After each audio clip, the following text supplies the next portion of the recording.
Good morning and welcome to the third session of the World Billiards Championship and the first appearance of our reigning world champion Sourav Kothari from India, and his opponent in this match is George Chammas, originally from Syria but now via Marylands in Sydney. In fact, George has been a resident of Sydney for 48 years and is a permanent fixture on the Sydney billiard scene.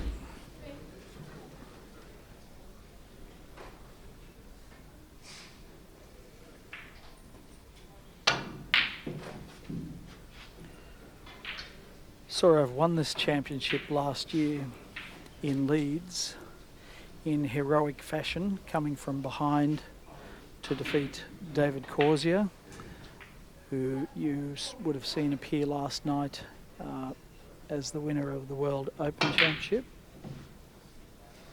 and Peter Gilchrist.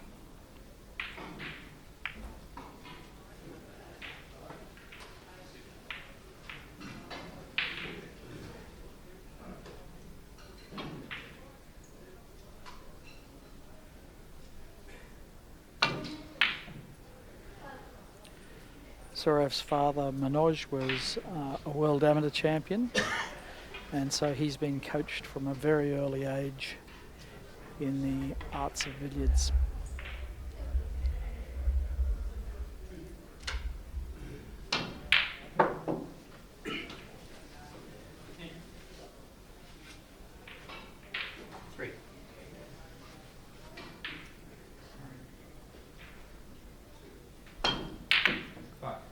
The referee for this match is Kane Chigwedden.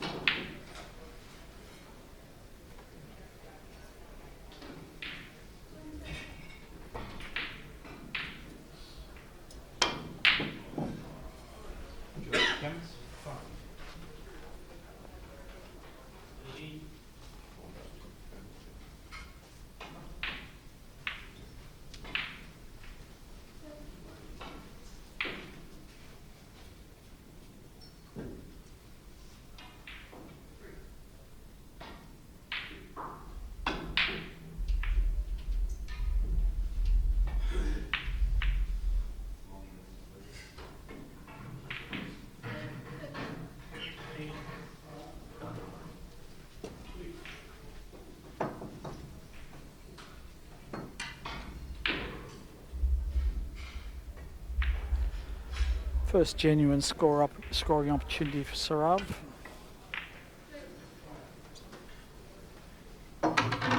So he's trying to figure out a cannon coming back. Not easy. Very close to the cushion.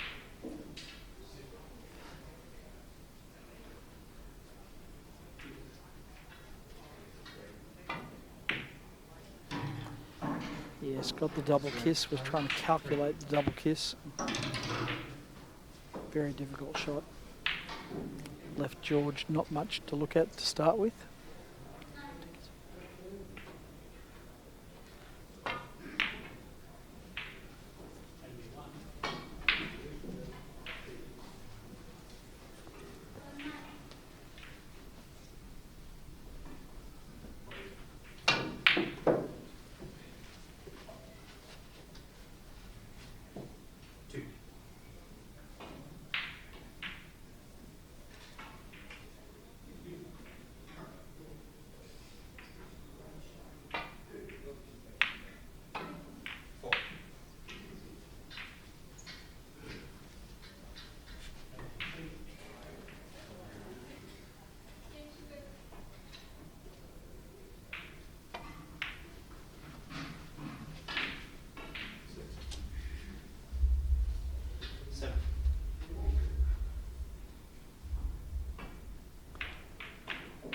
I believe Manoj is here in an official capacity as Indian team manager.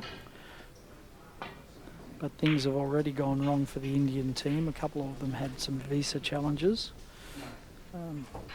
Didn't get their paperwork in order. So there's been some last minute rescheduling and the necessity to forfeit a match, I think.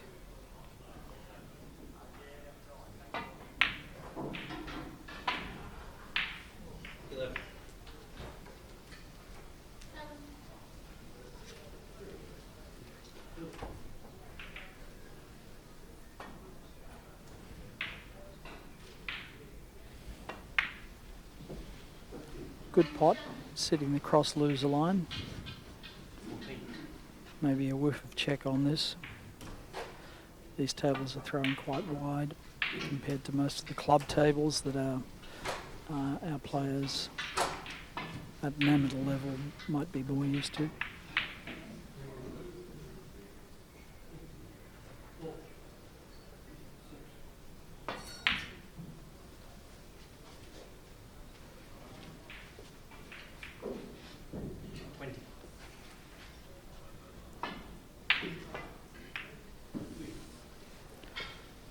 So just setting up a loser position, he'll try and bring that out to the middle of the table and eventually work it around into a drop cannon position, either this shot or the next.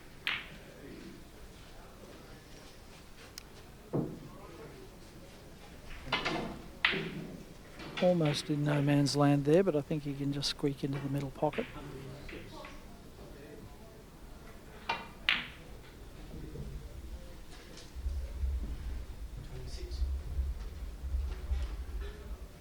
Perhaps another loser to be shifted a bit further over from the centre line of the table, make for a slightly wider drop cannon.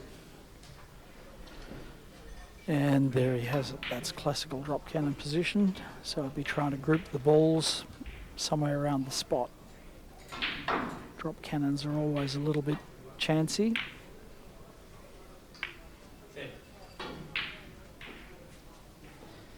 Doesn't have them tight yet. He wants that opponent's ball behind the spot.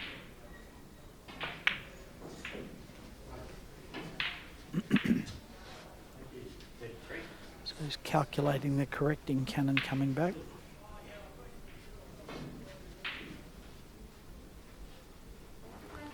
So pot red is looking at the line that he wants. He doesn't have an awful lot of room to play with the red pot. So it's really about pace control.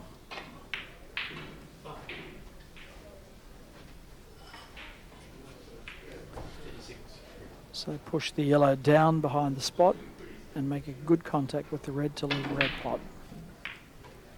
38. Like so.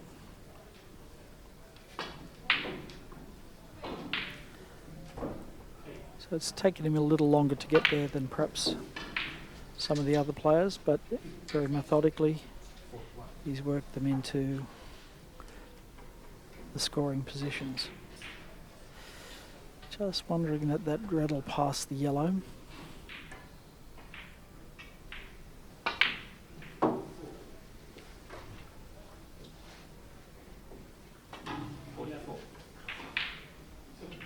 A fine flick required here. 46.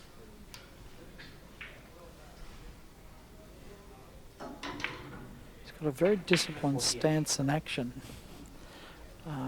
And he is in fact a dual snooker and billiards player. In fact won the Pacific International Snooker here in Melbourne in June, defeating some of the local fancied snooker players.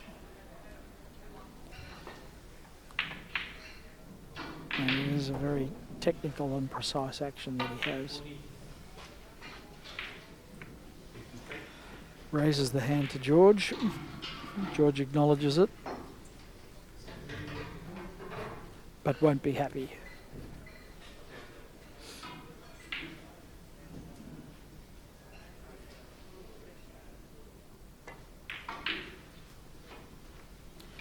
Missed, got it.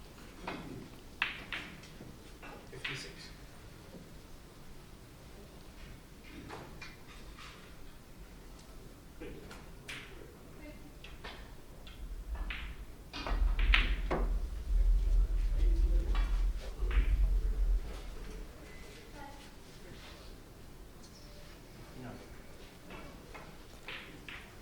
I wish I had somebody with me in commentary who really knew how to play top of the table. Say somebody like Mike Russell, because he'd really be able to tell you what was going on here.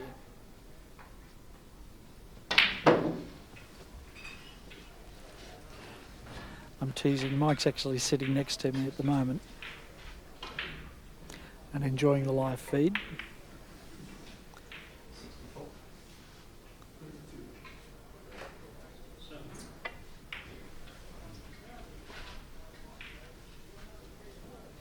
And he's promised he'll do some commentary for us tomorrow.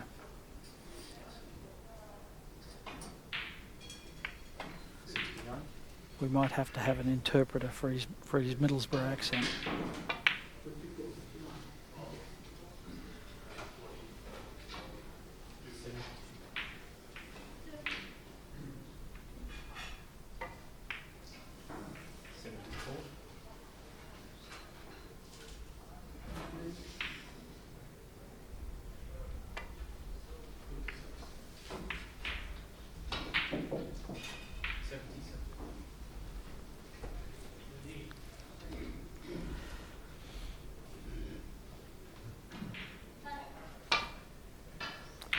In the background there in the white shirt is Don Richter, one of the organising committee for this championship. Avid billiards fan and author of Advanced Billiards, which he wrote in conjunction with Murdo Donoghue. 82.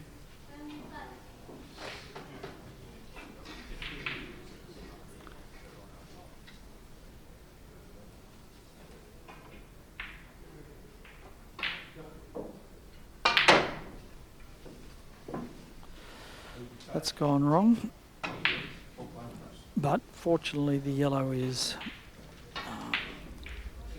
away enough from the red that it won't be a problem.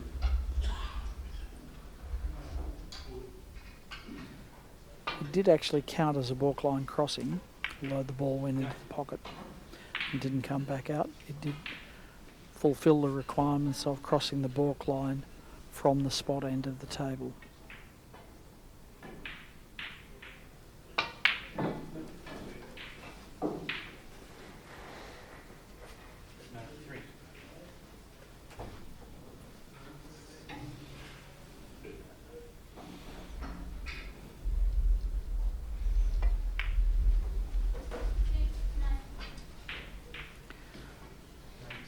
Hasn't taken long for Sourav to get the pace of the table. He's just stroking the ball nicely.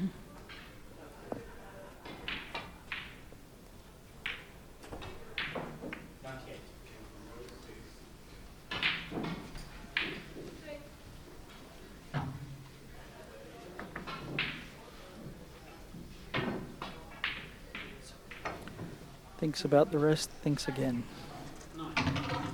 Goes for his short extension instead.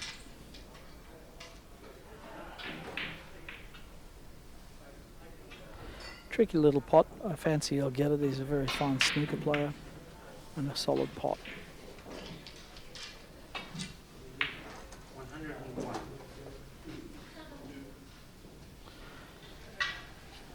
Sourav has really been in the top 10 amongst billiards players for quite a long time now. And I think in the last season he's broken through to be considered to be in the top 5 players.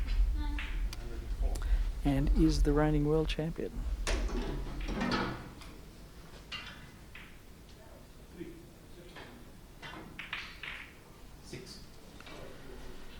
Classic postman's knock position here. Double kiss off the yellow.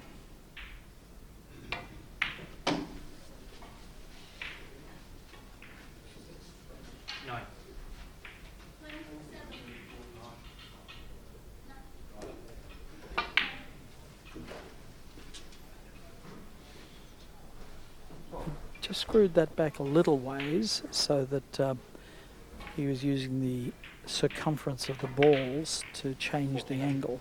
You can see he hits that quite aggressively, bounces off that yellow with some authority to get high of the red.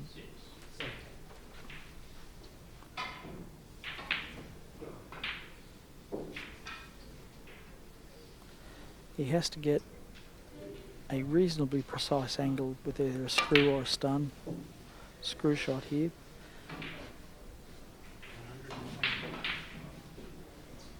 Chip off the red, bounce off the yellow, leave a pot red.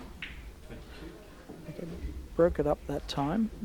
Not a problem, but he has lost top for the time being.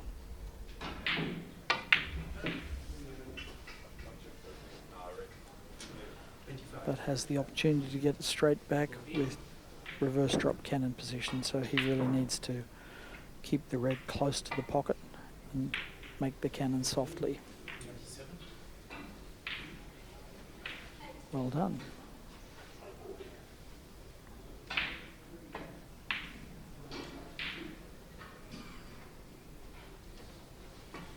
Concerned he might be pushing the yellow a bit too far here.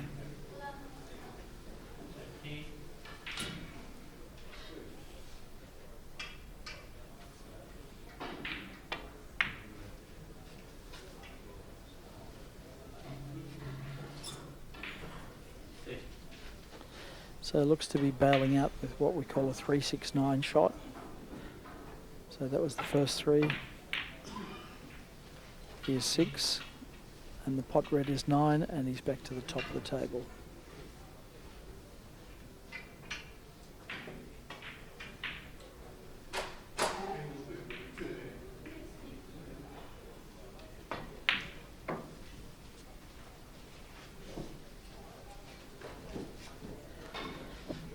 Lovely pace control, and you'll see many of the players prefer to bounce the ball off the cushion.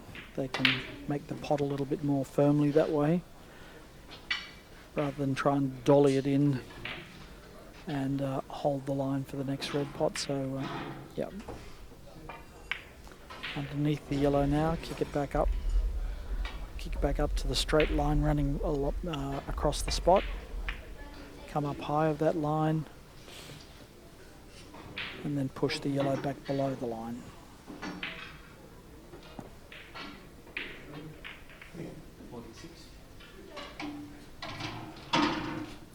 Sounds so simple.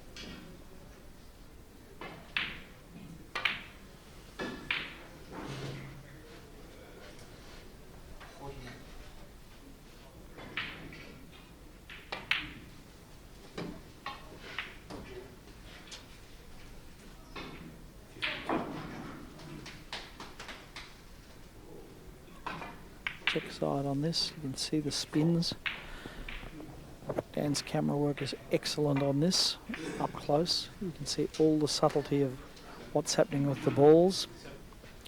And these spotted balls have just been a revelation for both aspiring players and spectators. All the secrets are revealed.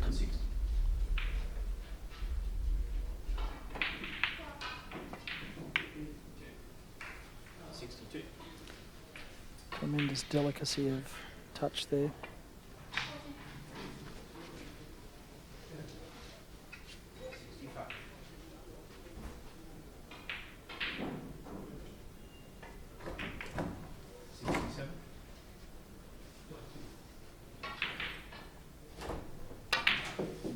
The best players make this game look so simple.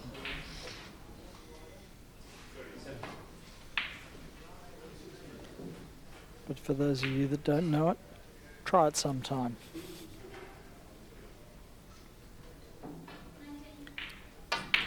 This is decades of diligence and late nights and early mornings congealed into making it look simple.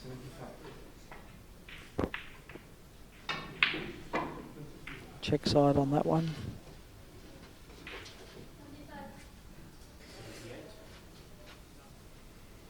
Simple cannon. 180, Oakland warning.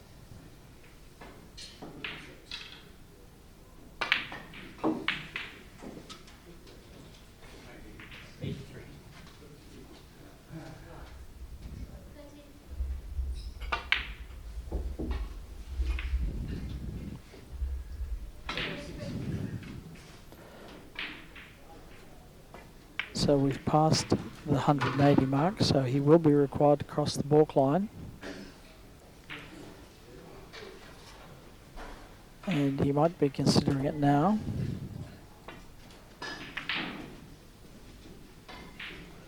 I didn't hear a balkline warning. Did you hear a balkline warning? No.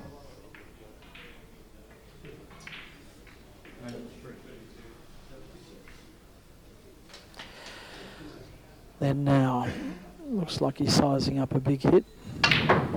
Yep.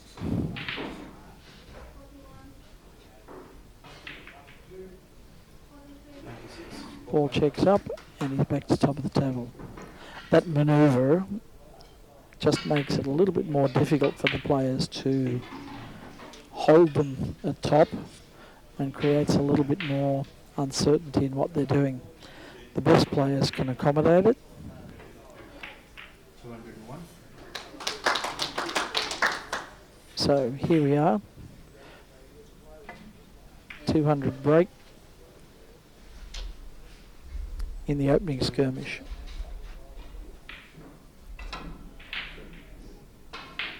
George is smiling. George is a huge fan of the star players and he'd be loving every minute of this. It's hard to imagine that, but he's a very good sport and just loves the game, lives and breathes it. So he would consider this is heaven to be at the table with the reigning world champion.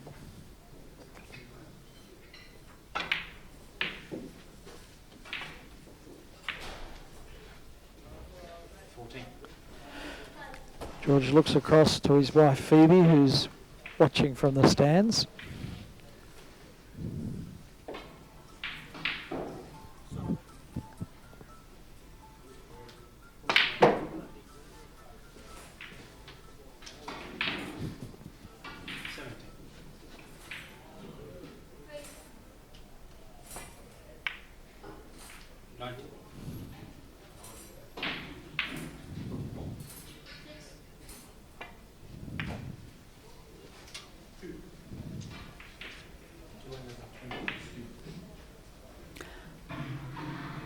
That opponent's yellow ball is moving in a very, very small space.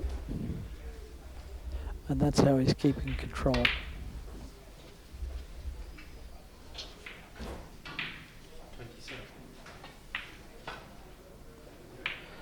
Fantastic view of his cue action there.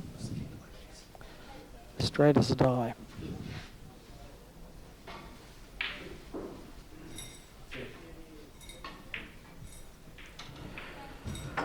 Wisely asked the referee Kane to clease the ball, which gives him a little bit of a mental break as well as ensuring that he doesn't get a kick.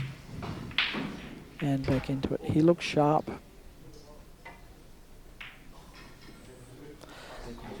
And as soon as I say that, the curse of the commentator, that's a cover.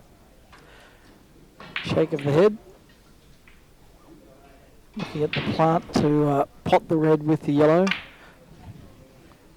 No, I'm wrong there. The run through.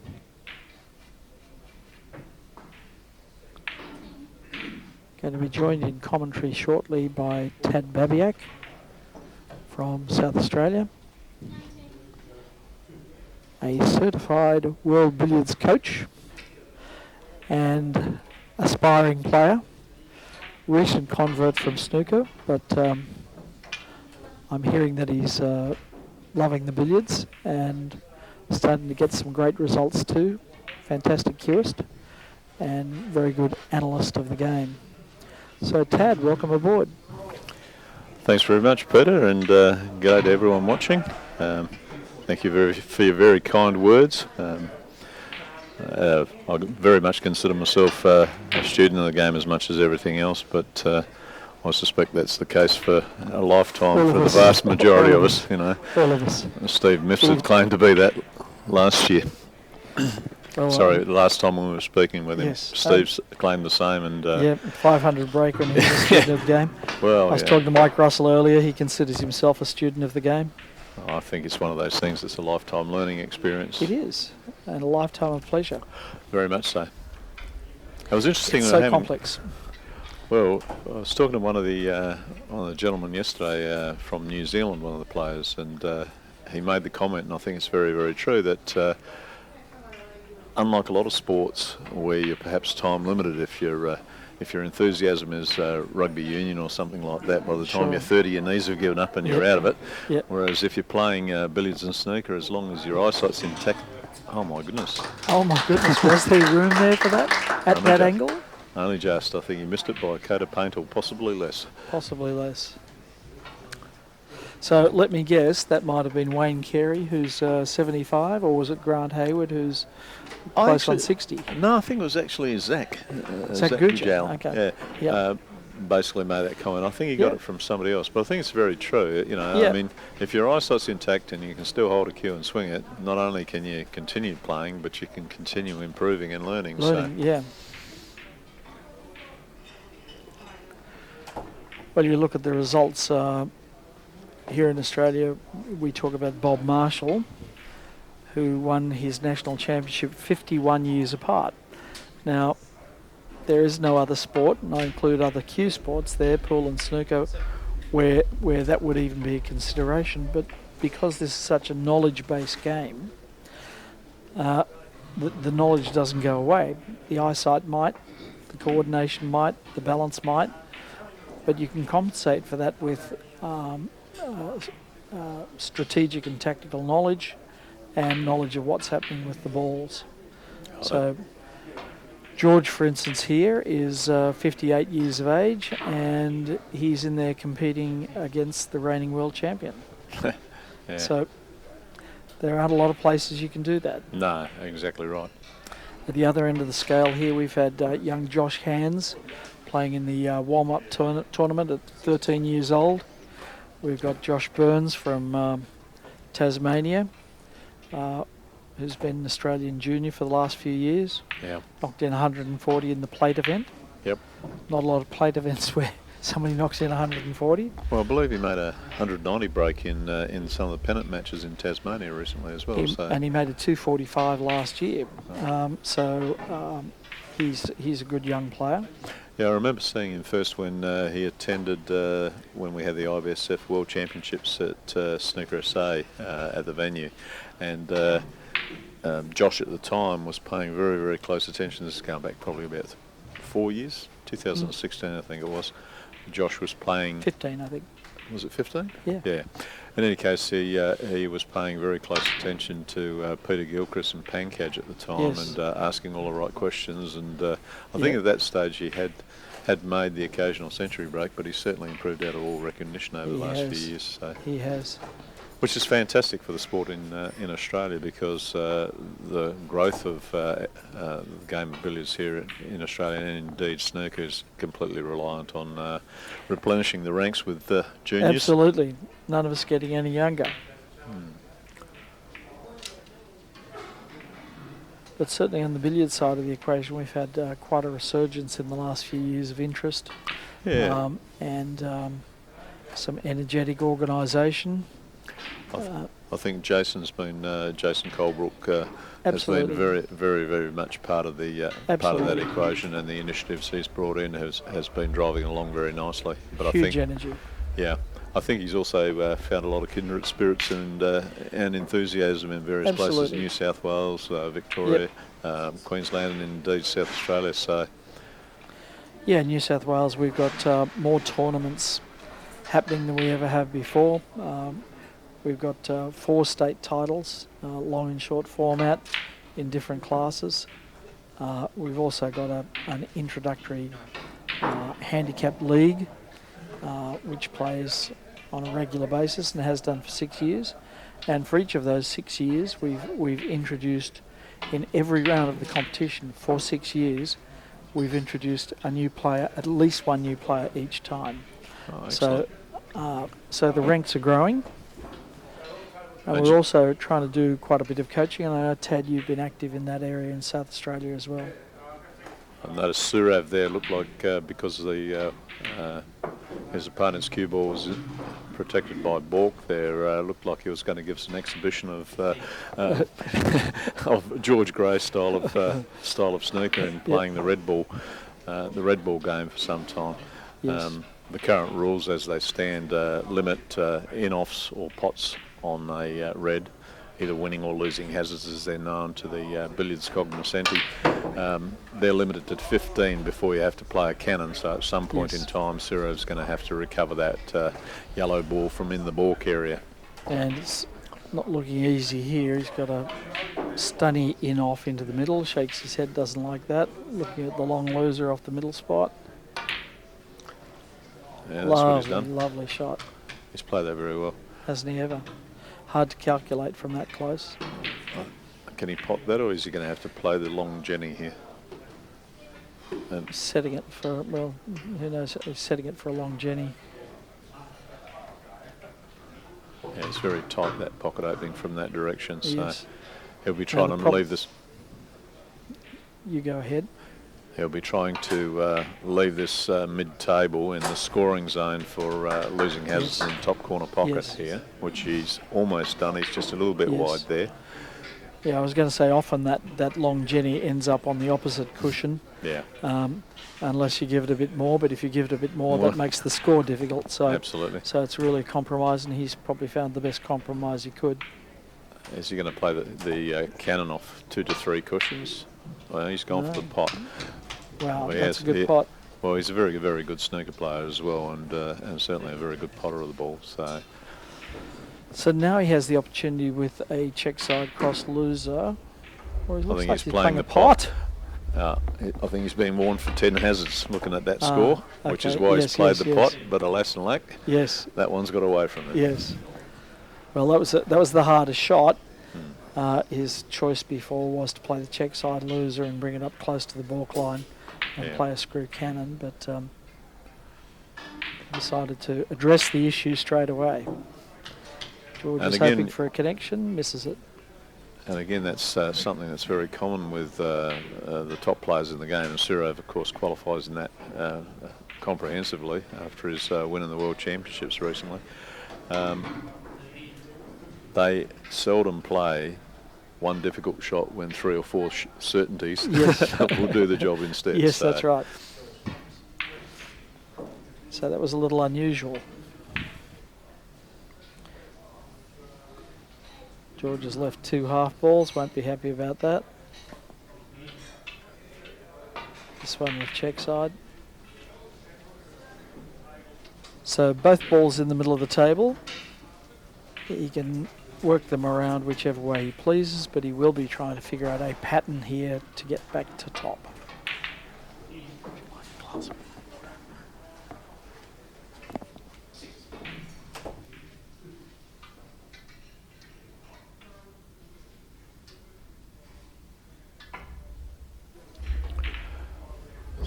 Sourav's managed to place the red in position so he can play the slow drop cannon, pushing the white closer towards the spot and leaving the pot red in the top corner pocket. If he doesn't like the angle on the pot red, he'll either play a run through in off or possibly a thin in off.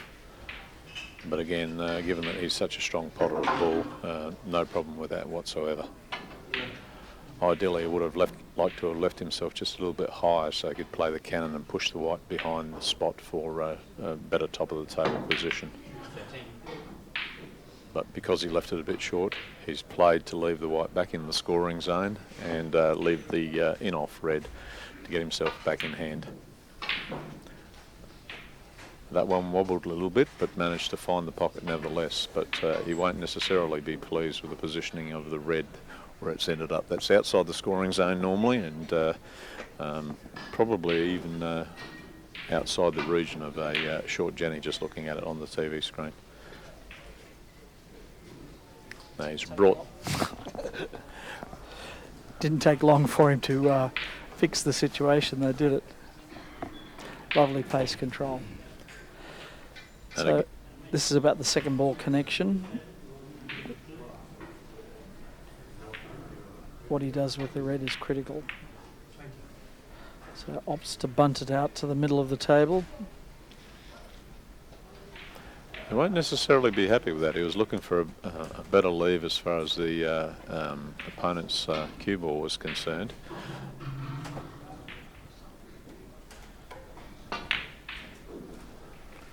no They problem. say that all of billiards is a recovery shot after a recovery shot.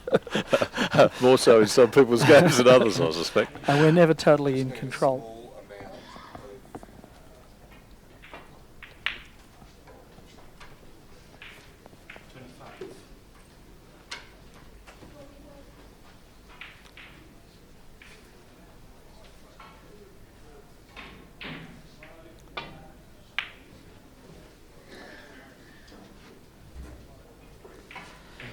So 303 to 29, Sourav is dominant as we would expect.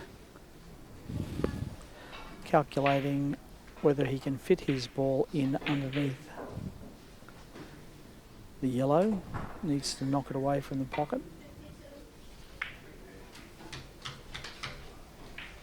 And he's managed to do that very well.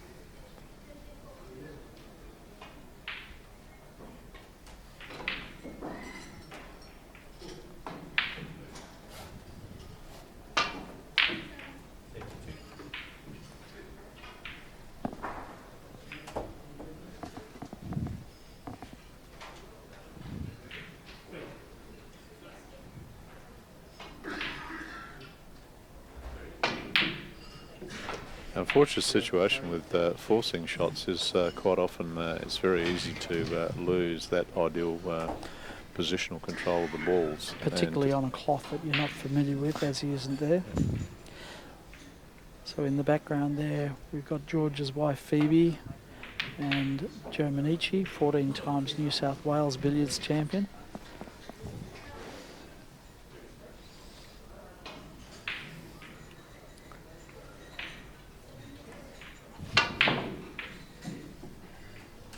That's an interesting choice of shot he's played there, Yeah. because I don't think that white's recoverable from where it is. The yellow.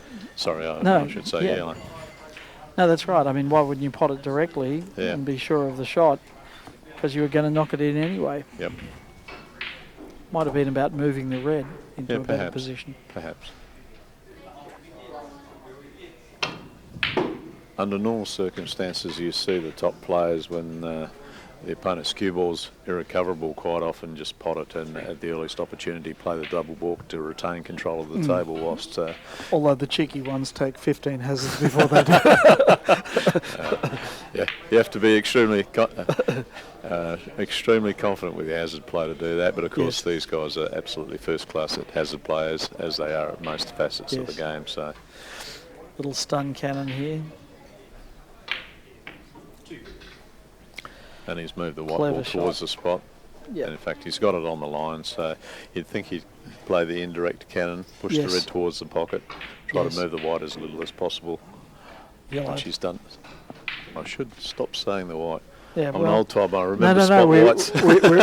We all do that. We all do that because goodness. originally the game was played with two white balls. I'm one actually with a spot. colourblind.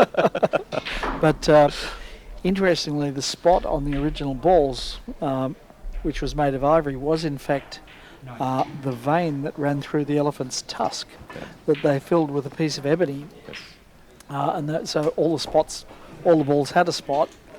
Some they filled in with white, and some they filled in with black to make the spot ball. The old ivory balls are actually quite interesting as well, because the red balls used to fade quite noticeably on them. Yeah.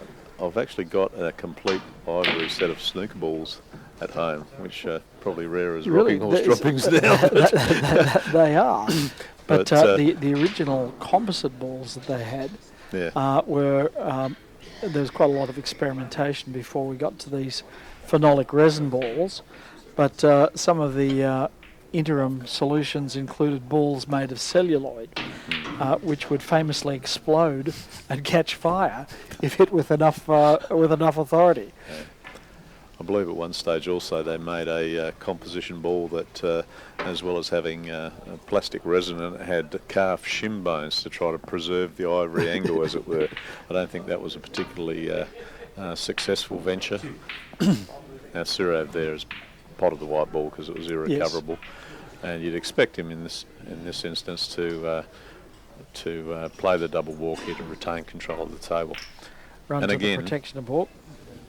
And again, in this circumstance, often when you watch the very best players in the world, they don't play a casual double balk. They play it with the intent of ensuring that they're in command of the ball, preferably with an in-off red available, to force their opponent to try to disturb the balls. As George is trying to here. do, exactly. But in doing so, exactly, he's fallen completely. You've just seen the whole trap work in its entirety there. Pot white, a double balk to leave a scoring shot off the red, forcing George to attack. He fails in the attack and then leaves another 2 scoring opportunities. And so safety play, although it doesn't have the Machiavellian proportions that it used to assume back in the day when you could get an unlimited number of misses followed by coups, and it took a lawyer to work out what the combinations were allowed. It's still an important part of the game. Absolutely. Perhaps not as important as in snooker, where you can have a safety bout go on for 10 minutes, 15 minutes even. Each player probing, looking for an opening. But it still has an important part in billiards, and it's an important strategic part of the game. Some players consider the double balk to be almost a reset button, where if things aren't going badly, double balk him and see what happens. And it's interesting too, because probably more so in Australia than you see in England, there are still players around that seem to consider that there's something unsavoury or unsporting about potting your opponent's balls, whereas when you watch the top professionals, when it's the game to do so, it is the game to do so, and there's absolutely no hesitation. It is the game to do so, and it's not considered ungentlemanly in any way. Sometimes it's not very smart, but it's not ungentlemanly. When it denies you scoring opportunities because of the way the rules are structured, it's counterproductive in most cases. So, well, some of the players, famously Phil Davis, is known as Whitechapel, which was the old word for potting the opponent's ball. So yes, they call him Whitechapel. Yeah, ultimately all modern billiards is about scoring, and the man who can score the most heavily generally wins, given the opportunities. So safety play probably does not have the same degree of importance that it did in the early 1900s, and I think the rules of the game have basically been structured to ensure that that's the case, to try to prevent making it a tedious to watch spectacle for the spectators. Yes. And the speed of scoring these days is just so rapid that if you're looking at time-limited matches, it's just not a good investment of your time to be laying safety when you could be knocking in a century break if you're a very good player. Absolutely.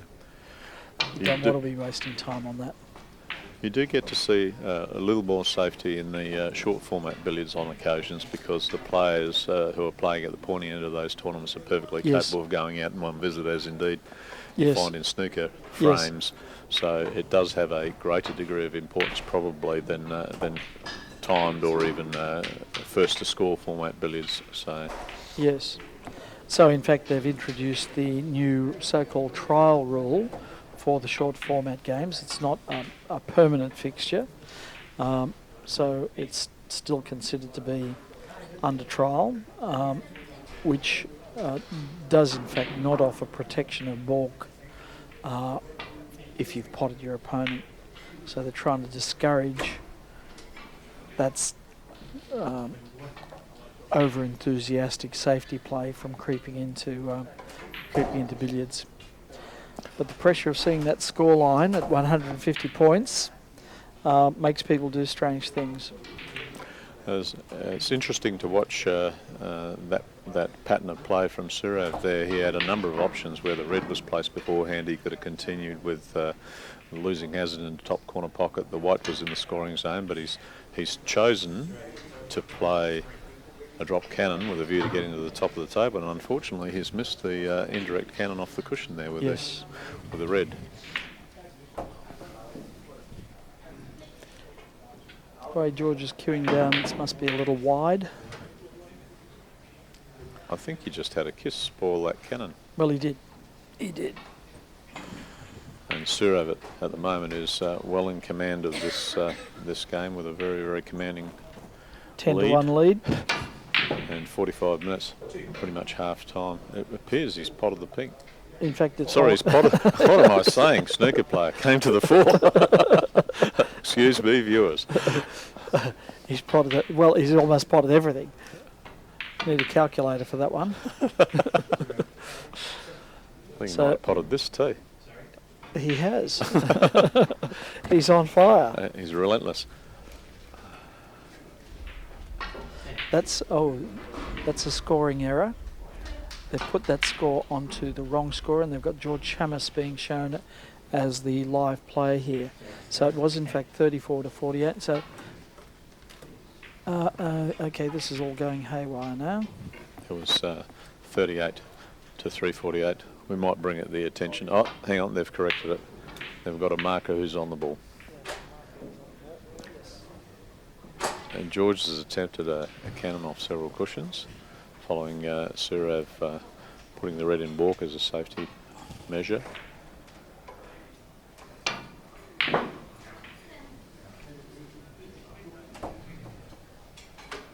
I think Sourav was trying to bring the white ball further up the table there. He was to get him off that. Now he's got 3 or 4 shots before he gets another clean look at that yellow there. And because he was so far off the middle cross loser line, he had to play that as a forcing shot. And problematically, those shots are, depending on how far away from the line you are, can be quite gettable, but position tends to be a bit uncertain at times. Well, I saw David Corsier hit a forcer as clean as a whistle from outside the line of the baulk pocket last night, and it went straight into the back of the pocket.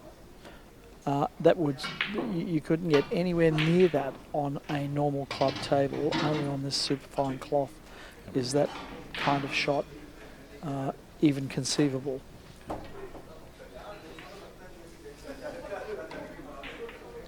Yeah, I mentioned yesterday when he played Joe Manici, Joe was quite amazed that when Dave switched from the conditions at Yarraville to the superfine cloths they've got installed here at the RACV, he just kicked into gear instantaneously. I think he made a 300 break at his first visit. Well, I mean that is a huge advantage if you are a professional, semi-professional player. You're travelling around doing this constantly. You see a lot of new cloths. You see a lot of different conditions in clubs, and being able to accommodate is an important part of the game. It's undoubtedly true. The best players are the ones who also adapt best to the conditions. Yes. This was my first opportunity to play on the Strawn number 10 superfine cloth, and it's certainly very different, particularly for billiards. The throw-off or squirt, as it's referred to, is quite noticeable on these cloths compared to what even the 30-ounce Strawns that we typically played snooker championships on play totally different. And the throw of the white ball in losing hazard play also tends to be somewhat wider. Yes. The location of the red ball where George had it there, I'm quite surprised he played it like that, because if you don't actually get the 6th shot, it quite often gets tangled up in the jaws, and it's a bit speculative where the red ball ends. So trying to bring it around He's to managed near the to red. wall it in. He'll be recovering the red as soon as he possibly can. Do you think he'll push it behind the spot and play the cushion cannon to try to leave himself top of the I think table? he'll be focused on the red, really, to try and get that into a scoring position. Well, that's what he's played, but none of it's worked out. Got inside the red.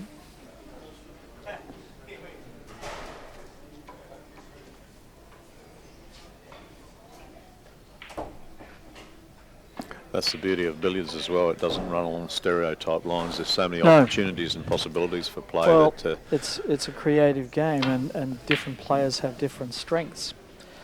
Some of the snooker players who, when they first start to play billiards, focus on potting because that's their strength, and there's nothing wrong with that, but there's only so far that will take you in the game. But famously here in Australia, we had young Ryan Thomason, a great potter, did very well in the Oceania Billiards a couple of years ago. George has lost the white ball. That was not his intent at all. So again, you may see one or two hazards off the red before he looks to the safety of a double balk. Yes. Oh goodness, he was trying to leave himself on the middle cross loser line while potting the red, and he's missed the red, so he's left both balls out in the open.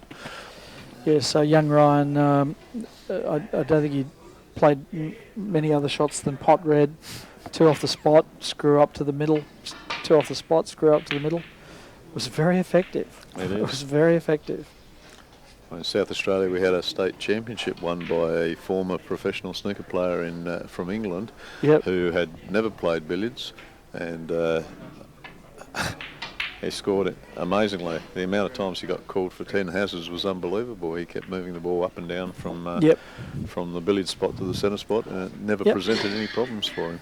And some people will say that doesn't seem like purist billiards. I'm not one of those. I think fantastic. If you've got that talent, use it. And it's all part of the game. There are limits on how far you will get. You might win a state competition, but you will certainly not rank amongst the leading players here with that style of play. Absolutely not.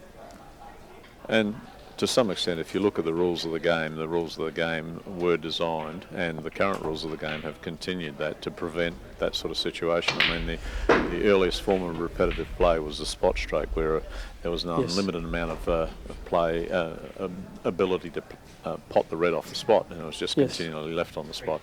Now, in today's day and age, with even middle-ranked professional snooker players, you'd probably never get a shot during the course of it. So Sourav won't be thrilled about that. No, it's gone horribly wrong.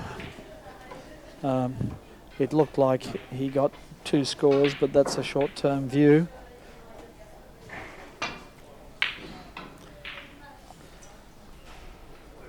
Got another one.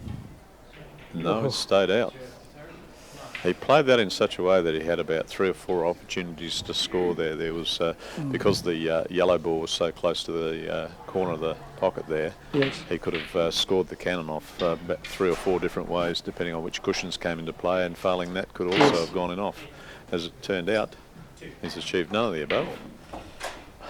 And George has managed to get an extra 2 points there, but protection of balk straight away, but has not left himself an easy scoring opportunity. It would be a screw in off if he got there.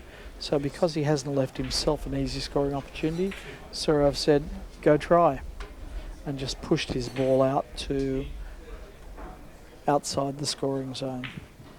Yes, if George, and again this comes down to a matter of degrees or inches really. If George was just that little bit further away from the cushion, didn't have to cue down as much as he was now, he's still got it, but position on the red is now problematical, and the white is buried on the side cushion, so scoring from here again involves another challenge. Yes. He's had to effectively bash it.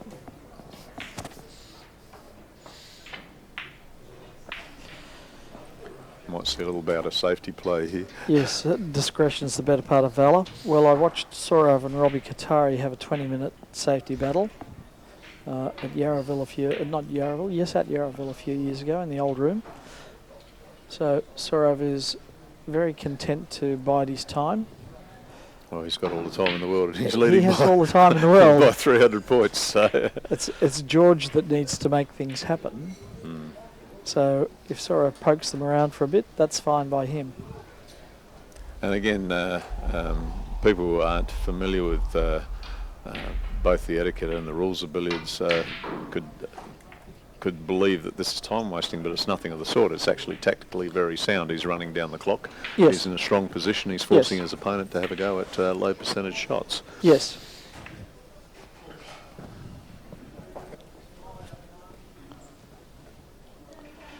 So George is having to size up something he doesn't like.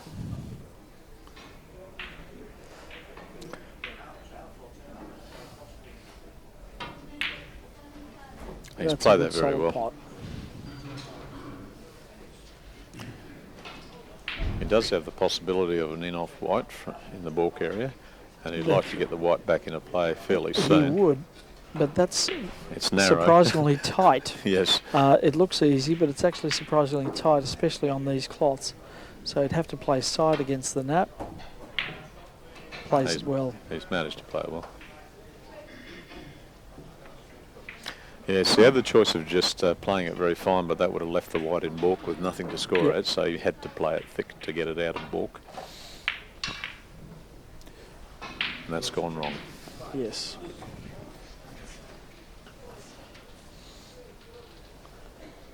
George smiles, shakes his head. That was always a danger. Yes, that also has gone wrong. Now Sourav straight into the protection of balk. Let's see if he leaves himself a scoring shot. I think that's slightly easier than what George was facing Yes, earlier. he's off the cushion. He can get his Q-tip to the bottom of the ball. So, but George still says, have a go. Doesn't want to try and disturb them. But again, he's pushed his ball a long way off the cushion. That's almost I believe on for it's out short of balk. jennies.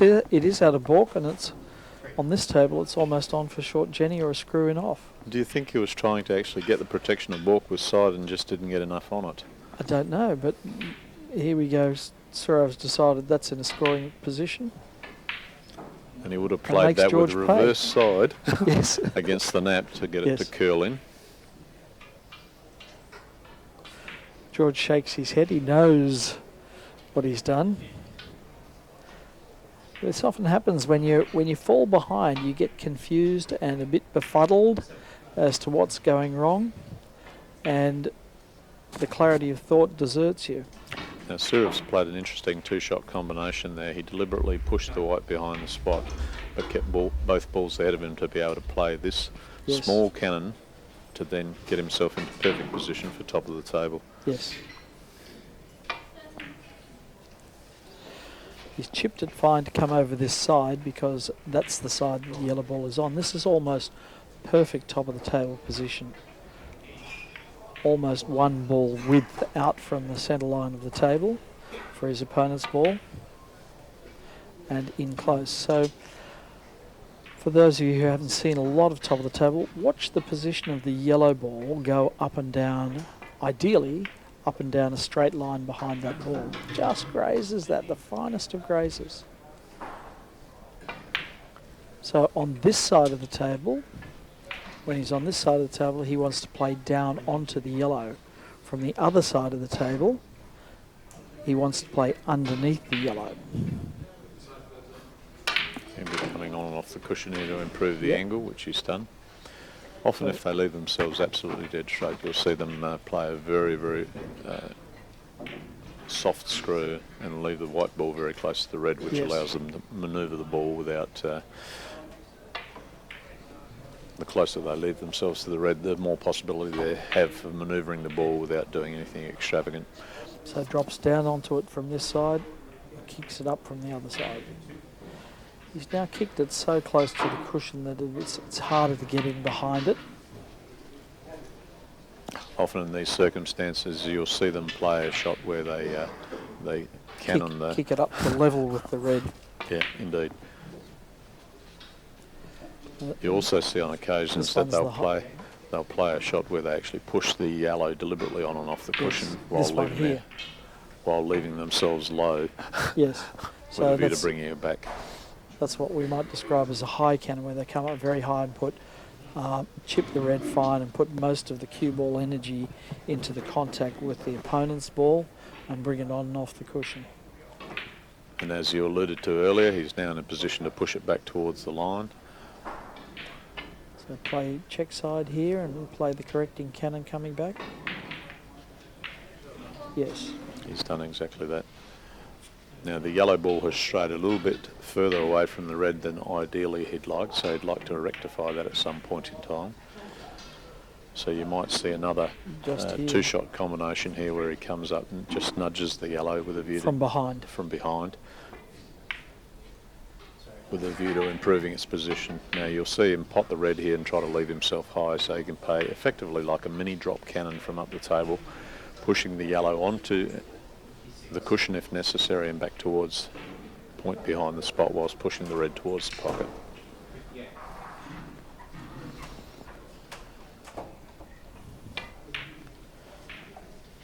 The way we're talking, it almost sounds like we could do this. No, we can see it, just can't do it. Yeah. I'm like a dog watching television. I know there's something going on, I'm not sure what.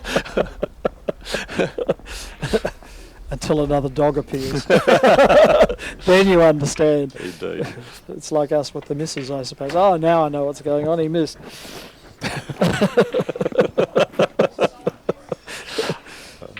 Right, I get it. 71.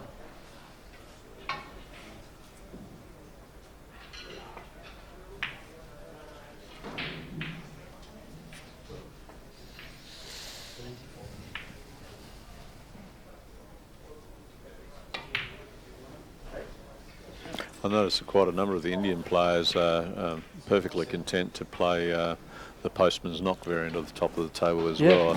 I wonder whether that's the influence of Geeth Sethi, who is an absolute master at it. And Wilson Jones before him.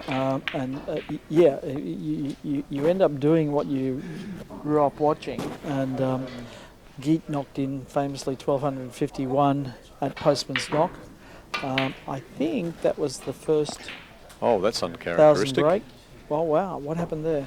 He's managed to catch the jaws with a red and it hasn't gone in. So he's from perfect top of the table. Unusual. That is very unusual. Yeah, so Geeth's 1251, I think, was the first 1,000 of the modern era. And that would have had a big influence on Was it on Geeth the or Michael players. Ferreira? Geeth. Geeth was the first, was he? Geeth, I think. Michael Ferreira might have had one, Yeah, but certainly I can't Geeth's remember. 1251 Yep. was the largest of the, at the time, Yeah, and definitely. and that would have had a big influence on the players growing up around him, including Sourav and those that followed. Pankaj, all of them would have seen and been absolutely. aware of Geeth's proficiency at postman's knock, so you can understand why they're strong at it.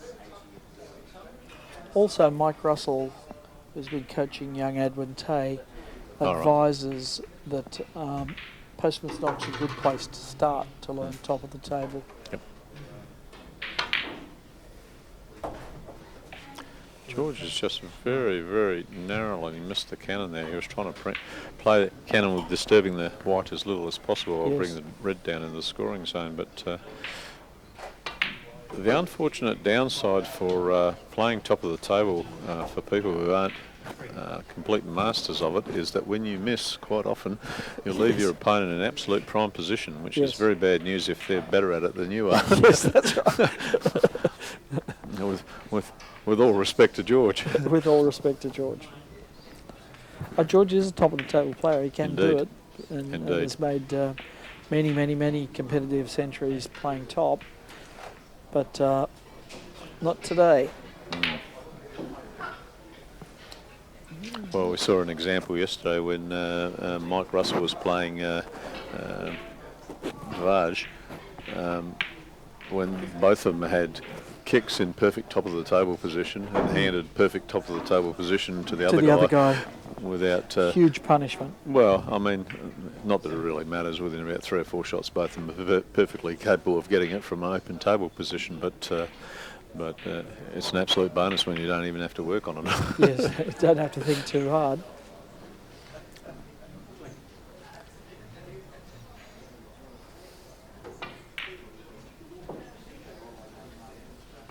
Of course, that's less true if you're playing postman's knock. If you come to the table as the opponent from postman's knock, you're frozen tight in the middle of the back cushion, top cushion. Yes, it certainly does have a safety element to it. In postman's knock position, the people who are particularly adept at it, the players who are particularly adept at it, where they're likely to break down is when they play the so-called 3-6-9 combination. Yes. When they leave themselves too straight on the red, they basically pot the red, leave themselves in the jaws of the top corner pockets, play the cross loser from the red to leave themselves What a beautiful preferably a shot that pot red.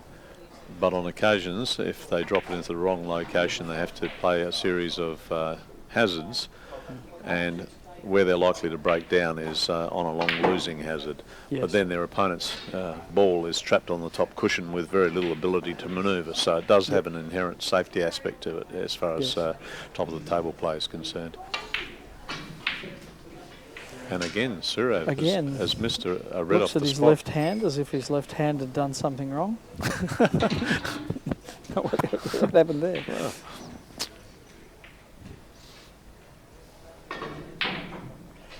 And this is just what we were talking about. George doesn't have much to look at here, frozen on the top rail there. It'll be a good shot to score. And he doesn't. just misses it.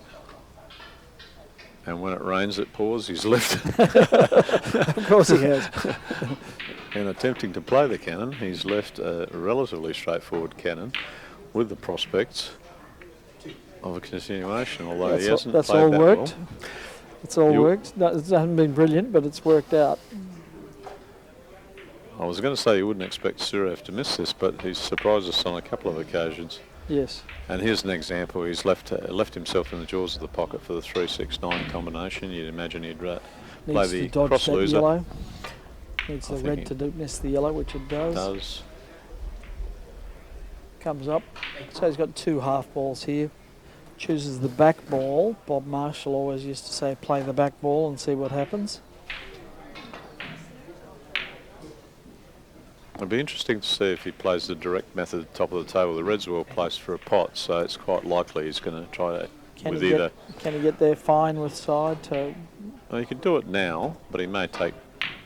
He take looks like he's another going to take a couple of easy shots and make sure of it rather than do something extravagant with one. So Okay, so now he's got just a marginally better position.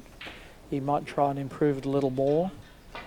And bring he's played it there. He's played it here. Okay, that's good. And the red's well placed. He's Beautifully adjacent. positioned. May screw over to this side of the table. No, he thinks it fits past, so that's okay. Or he can play the recovery cannon coming back up. 70.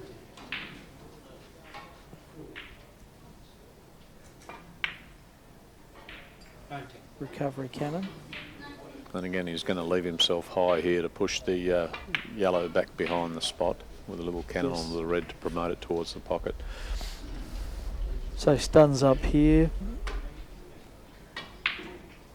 On and off the cushion. Peter And Gilchrist. There we have it. Peter Gilchrist occasionally plays a variation of that where he plays it as a soft cannon, pushes the yellow onto the cushion. The yellow comes back up and knocks his white back out Yes, into I've position. seen that. Isn't that gorgeous? It is. It's a That's lovely such shot a to pretty, watch. pretty little shot, the double kiss one. It's a lovely shot to watch. Yeah.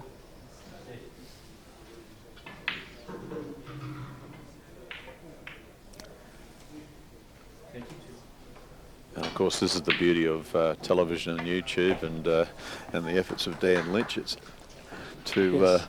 bring us all of this sort this of knowledge. coverage and knowledge. So anyone aspiring to play the game now, whereas once upon a time you had to dig through about 400 tomes that were written in the Yes. 1800s and try to make sense of it. Yes. You can now watch it on TV with little spotted balls and. Well, the spots give all the secrets away, don't they? You Well, can see all some the of juice on them. And that's true, but I mean, there's still subtleties that need to be explained. I think the current world billiards coach Martin Goodwill's done a very good job with that in a couple of his books. 2 books. Yeah, and I believe he's also put out some smaller booklets on Amazon as e-books that cover specific aspects of the game, like recovery shots, etc. So. Right. So they're I know he is working on a definitive top of the table Yeah. book. I'll be very interested to read that because that'll have the modern bent on it. It will, and modern language that's a little bit more readable, but 55.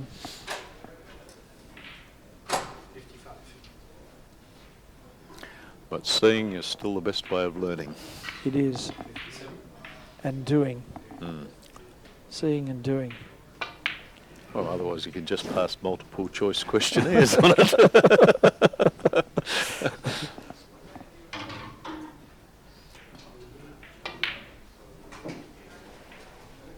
And meanwhile, Sourav's Lovely. back in perfect position for floating white. Look at the variation of shots that they have to play here. I mean, you just don't see this in any other cue sport. There's stuns. That's a little stun pot to bring him up high. There's shots played with massive side, the kind of side that would be banned in snooker. Your snooker coach would shoot you if he ever saw you playing that much side.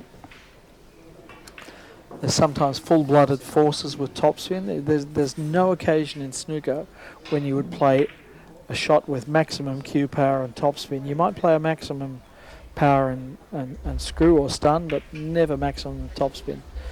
So the range of shots that you have to create in billiards is much larger than in any other cue sport, where you're just trying to control the object ball into the pocket. Here Sourav's thinking in 3 dimensions, all 3 balls, and their positions relative to each other. Recovery cannon here, check side, underneath, push it up. Leave the pot, come up high. And he's left himself is that positioned book there. line crossing? It was a book line crossing at Crossing. 83. Don't go in. I think it's offset enough that he It's can offset, still yeah.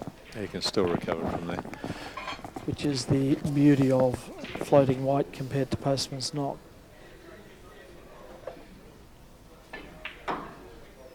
You'd expect him to play a very slow little drag Slow cannon drag. here. He'll hit And that it white does. ball very low down with a view to killing most of its speed while keeping it as straight as possible down the length of the table. Playing that rolling at dead weight, the ball is very likely or can roll off, even hitting a finger mark. So the best players in the world play those shots when they've got a lot of distance to cover down the table, but trying to play it at a slow pace by putting a lot of backspin, which eventually kills the pace of the ball on the way through, but allows them to hit it quite firmly on the way down. Yep. Drag. The origins of drag, probably the earliest were John Roberts Jr. He used to play an enormous amount of drag shots because at the time, during the era he was playing, they were playing with ivory balls, and even the best of ivory balls were prone Not to completely round. well, we're prone to rolling off. I can vouch for that. I've tried out the ivory snooker set. Well, these tables have been so reliable that you can confidently hit these shots. The balls, Aramuth balls, they're one of our sponsors here. These are the tournament champion balls. And a superfine cloth. I haven't found a roll yet. I've heard some players have found a tiny roll on some tables, but I've played a few completely dead weight shots and they've gone straight as a die. 16. And while we've been speaking of other things, Sourav has, with no fuss whatsoever, managed to get past the 100 mark, and Yes. no sign of let up here. So No, or disinterest. 16 minutes left.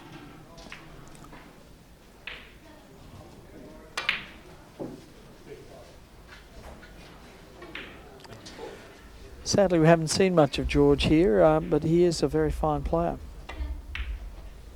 indeed, he made the, I believe he made the last 16 in the Open tournament as well. I think it was put out by Robert Hall in the last Was it? 16 yesterday. Yeah, so he played very well in qualifying rounds. He was down at Yarraville earlier on.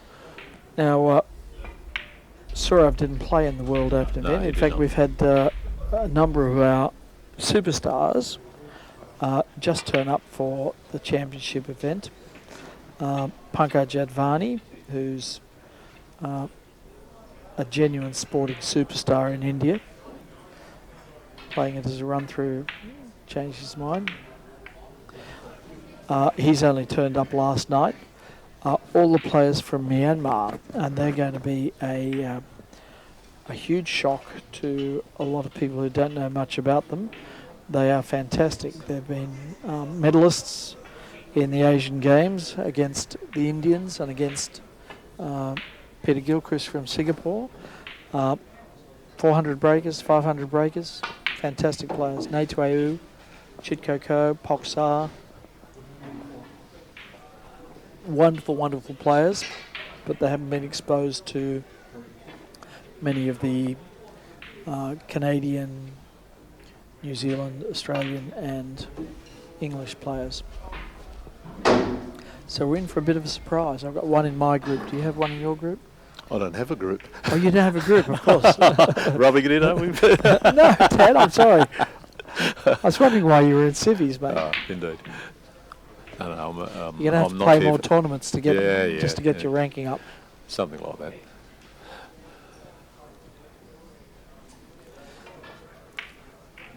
I've been asked that several times this weekend. Well, people see you're such a good player. Oh, no, I wouldn't say that.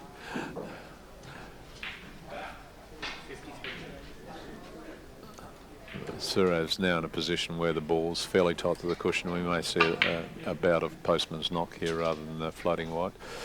Although he may choose at this point in time from this cannon to actually off-centre it and push it on and off the cushion. No, he's played the postman's knock. Well, Steve was commentating yesterday, and Steve, who's also a very good postman's knock player, said his favourite position for the yellow is about a ball off-centre from directly behind. Yeah. Really? Yeah. Which I was quite interested to hear because I hadn't heard that before. I haven't heard that either. Yeah. I always thought it was. That's what central. Steve said in commentary, and I will take his word for it because he's a very, very accomplished postman's knock player.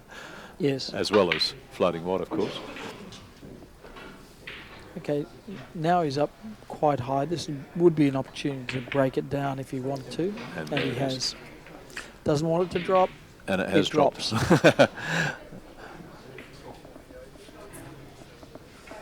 Yeah, and updated score from the other table.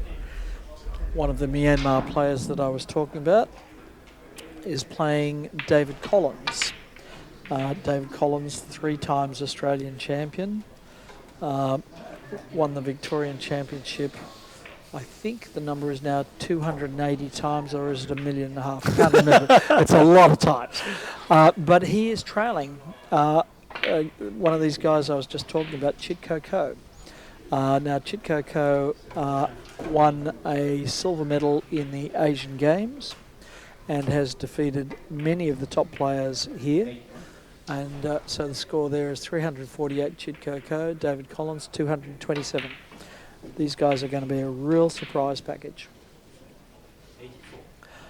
Not one word of English between them, so they travel with their team manager who speaks English and whose name is Dr. Min Nai. So he's colloquially known as Dr. Midnight. Sounds like a DC Comics character, doesn't it? And there was an interesting passage of play there briefly after... Walk line crossing there. After he's done it again. Now this one's harder. This one's much harder. Might even elect to come in from behind. If I had to guess, I think he's going to play it almost full ball with drag to just miss the yellow, drop the red on and off the cushion and just touch the yellow with the cannon. That's my tip. Let's see what happens. Nothing of the sort. I know nothing. That's right. Here we are, a couple of amateurs poking around trying to second guess the world champion. Yeah, exactly.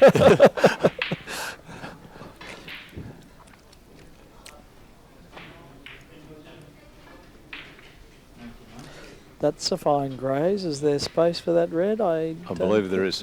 Yeah, I think you can pot it. Why am I tilting my head on a 2-dimensional video monitor to see if there's angle? I mean, the cannon.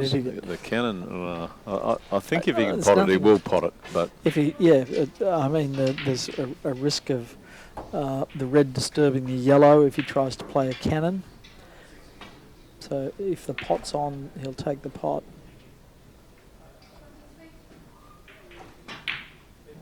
And that's what he's done. Come across for him off the yellow. So he'll push that out into drop cannon position and try and start the whole pattern again. There's an interesting variation on occasions that you'll see. In this case, he's played to place in a drop cannon position, knowing full well that if it didn't arrive there, it was going to arrive within the scoring zone for a long losing hazard into the top corner pocket. In fact, there's almost no risk on that shot, is there? Unless you end up actually touching one of the side cushions. That's about all that can go wrong there. You've got a drop cannon either way, left-hand side or right-hand side, and you've got in-off either way, as long as you're not right on the cushion. Yeah, indeed. So now he's in DC position.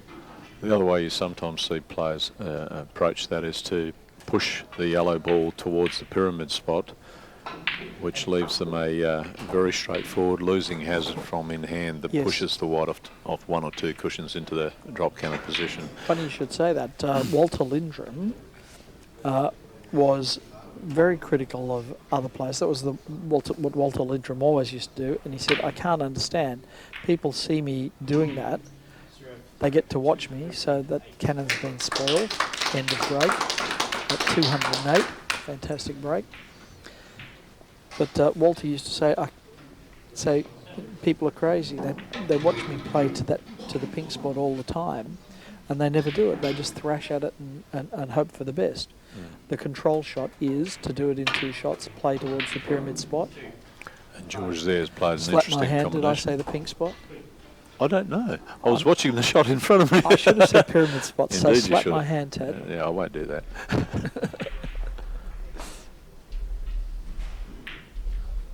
And George has now put the white ball into position for the drop cannon. He'll try to get him back towards the top of the table. We might get an opportunity to see George in action at the top.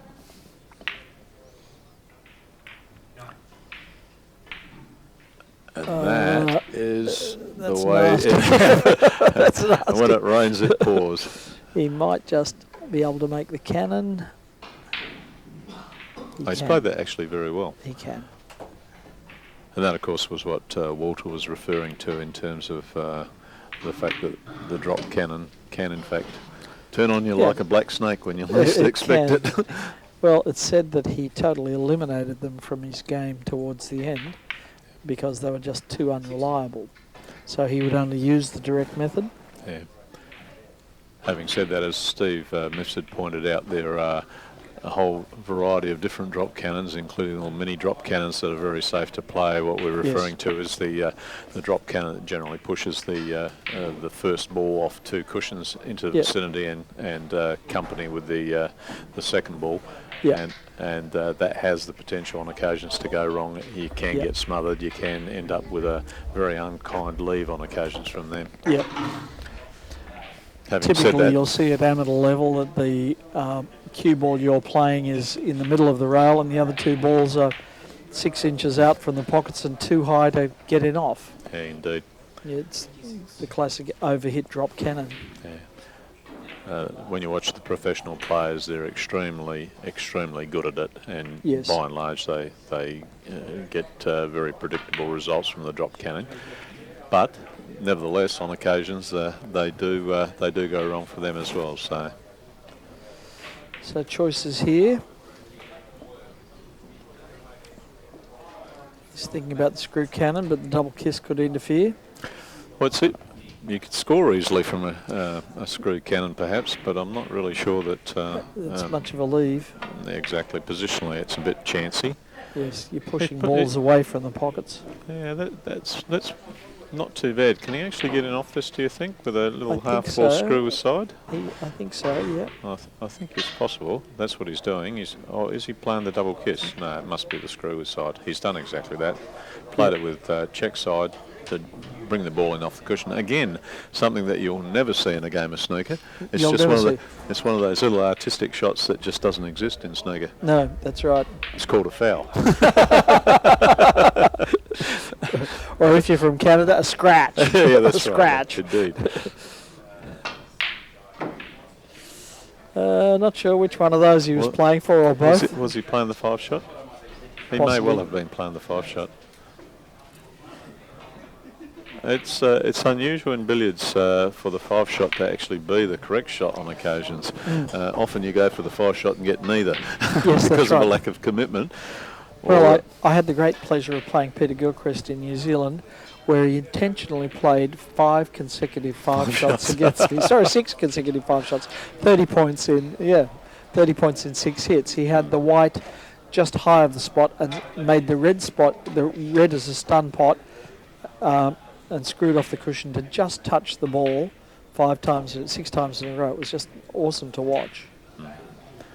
And this is one of the what we're looking at here is one of the unfortunate aspects of timed billiards. So we're in a situation now where George is trailing Sourav by 600 points. Yes. The match, to all intents and purposes, has been over for about the last 20 minutes or so, but they have to play out time. That's true, but there is still one aspect of the game which is in play, and that is that in terms of seeding, how many points Sourav scores is relevant to the positions when they get into the knockout rounds. And indeed, so any he'll points- still be trying his best. Absolutely, and indeed, George will still be trying his best for exactly the same reasons. So Yes. it's not what you'd call a dead rubber to all intents and purposes at this stage No, of the game. the result of the match is in no doubt and hasn't been, one could argue, from the first 200 break, but certainly they're still doing their best. And it does in the at the final stages of the tournament, it does present problems to promoters and television audiences, in the sense that although the time is predictable, the match can be, for all intents and purposes, over well before the time Yes. that the clock runs down. Having said that, and time matches are a dual-edged sword. If you've got a close one, it's tremendously exciting, like our World Absolutely. Open final last night, Oh, absolutely. where Dwaj Hadia was contending with both his opponent, the balls, and the The clock clock. all Indeed. at once, Indeed. and almost managed to pull off a miraculous Yeah, 7 recovery points, was it? victory. 7 points in was the a- final. I think yes. it was 7 points. And was just the final. beaten by the bell. He was Yeah. at the table, had them in good position, beaten by the bell. And I think in the last minute or so, unfortunately, he couldn't get the red under control, and he was playing. So he only had the red on the table, I think, from memory, and Yeah, he played a 4-shot. He actually potted Yes, the white and intentionally to yeah, just try and hammer get in the hand. red. Yeah. But what he needed to do was to sit on the spot stroke and play stun pots, because they're quick. But instead, he was forced into playing all-round losers, Yep. which take a long time to stop. Absolutely, you can't play it when they're still running, unfortunately. So. No, they don't let you do that.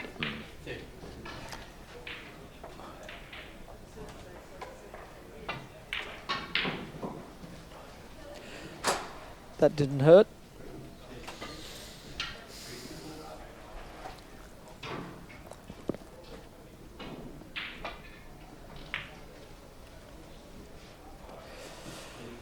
Out into the middle. I was going to say, there's a little example of an in-office play to deliberately push the white ball onto the draw to nudge it out into the middle of the table in the scoring zone.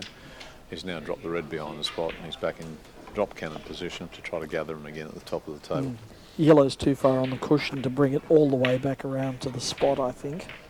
Oh no, he's managed to do that with side,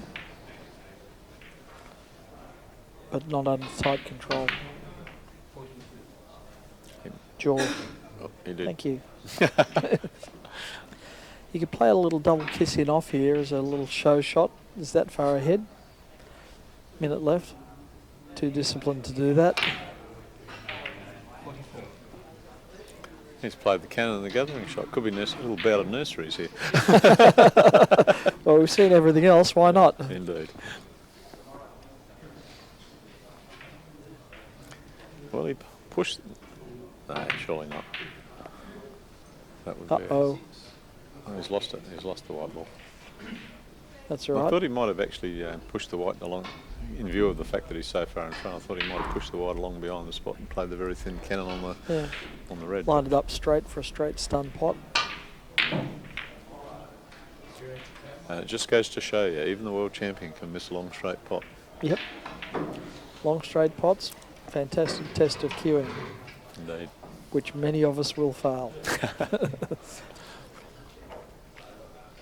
Even Ronnie and Neil Robertson.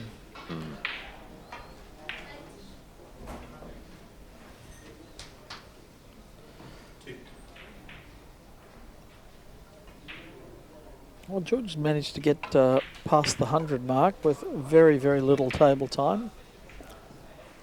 And the clock's running down the last seconds of the match. George will be endeavouring to score a few extra points. Does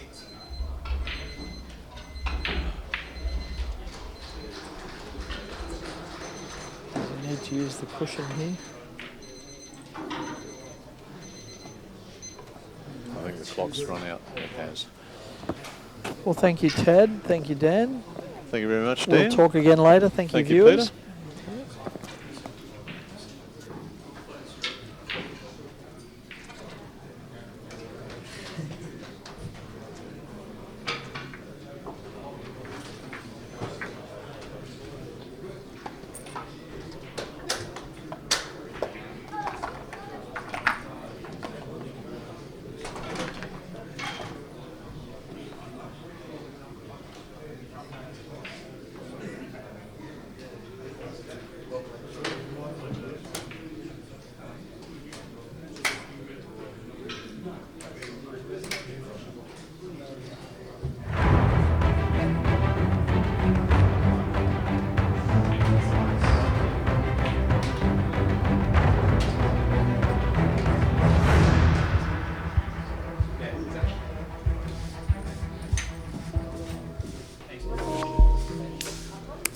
Thanks.